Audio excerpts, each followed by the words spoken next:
shtet pa guxim, shoqëri pa zë, fëmijët po na vdesin në rrugë.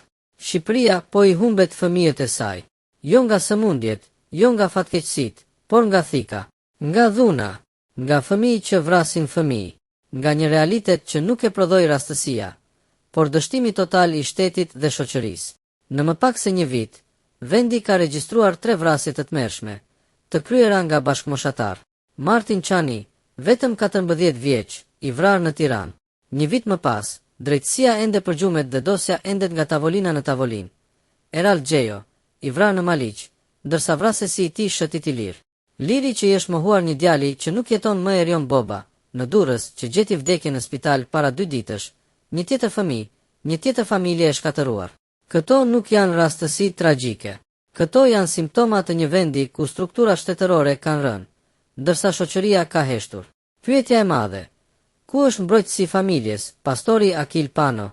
Ku është zëri i tij tani, kur flasim për fëmijë të vdekur? Ku është ai kur nevojitet më shumë? Pse nuk ka reagim? Apo fëmijët e vdekur nuk sjellin klikime, nuk sjellin famë, nuk prodhojnë debate të leverdishme? Ky është realiteti i hidhur. Morali predikohet vetëm kur sjell përfitim. Fëmijët e vdekur nuk i hyjnë në xhep askujt. Institucionet, shteti rënë në grop SPAK. SPAK-u i bën të gjithë të dridhen, përveç kriminalëve të vërtet të lagjeve, përveç strukturave ku lind dhuna. Për fëmijët e vrarë, asnjë hetim, asnjë strategji, asnjë fjalë. Sikur jeta e një 14 vjeçari nuk hyn në jurisdiksionin e askujt. Prokuroria, institucioni që duhej të ishte kështjell, është kthyer në letër muri. Në rastin e Martin Çanit, një vit zvarritje. Në rastin e Eral Gjejos, një vendimarrje tragjike, vrasësi i lirë. Në një vend normal, prokurorët e tillë shkarkohen brenda ditës. Gjykata, me ritmin e një administrate të shekullit të kaluar. Gjyqe që shtyhen, dokumenta që humbin, çështje që zvarriten derisa viktimat të harrohen. Drejtësia që vjen me vonesë është drejtësi e mohuar. Parlamenti, asnjë seancë urgjente, asnjë reformë, asnjë ligj për të luftuar dhunën tek të miturit. Deputet që merren me teatr, ndërsa vendi mbytet me tragjedi.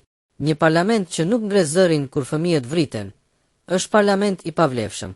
Po shoqëria, ku janë prindërit, ku janë qytetarët? Kjo është pyetja më e rëndë. Ku janë njerëzit? Sepse në çdo vend tjetër, për 3 fëmijë të vrarë, qytetet do të digjeshin nga protesta. Sheshi qendror do të ishte i mbushur me prindër që nuk pranojnë më të humbasin fëmijët. Në Shqipëri, shoqëria poston statuse, komenton, përtyp indinjat të përkohshme dhe vazhdon rutinën. Kjo është heshtja që vret, heshtja që i jep krimit shpatën në dorë, heshtja që dështon çdo fëmijë. Ky vend po ecën drejt humnerës morale. Nuk është vetëm çështje sigurie, nuk është vetëm çështje drejtësie, është çështje ekzistence kombëtare. Një vend që nuk mbron fëmijët, është një vend që ka nënshkruar vdekjen e vet. Sa fëmijë të tjerë duhet të vriten që ky popull të ngrihet? Sa prindër duhet të qajnë?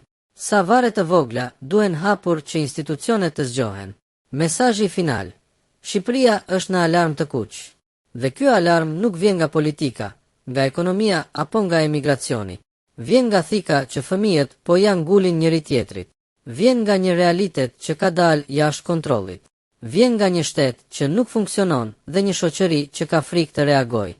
Nëse sot nuk kërkojmë drejtësi me zë të lartë, nesër do të kërkojmë fëmijët tanë në morg, dhe atëherë do të jetë vonë.